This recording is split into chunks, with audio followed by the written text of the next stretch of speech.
করেন আউয়ালু মা ইউহাসাবু বিহিল আবদু ইয়াওমাল কিয়ামাতিস সালাহ।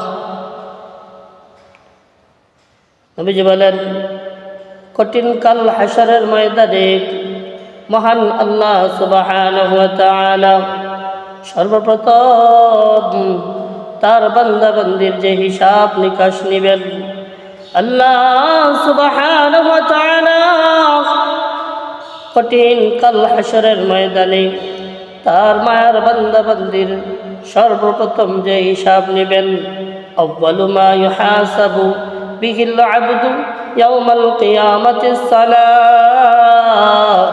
বান্দা বান্দির নামাজের হিসাব মহান আল্লাহ কঠিন কাল হাশরের ময়দানে সর্বপ্রথম মহান আল্লাহ সেই নামাজের বিষয় সম্পর্কে জিজ্ঞাসা করবেন। فإن صلحت صلح سائر عمله। নবীজি বলেন, فإن صلحت صلح له سائر عمله।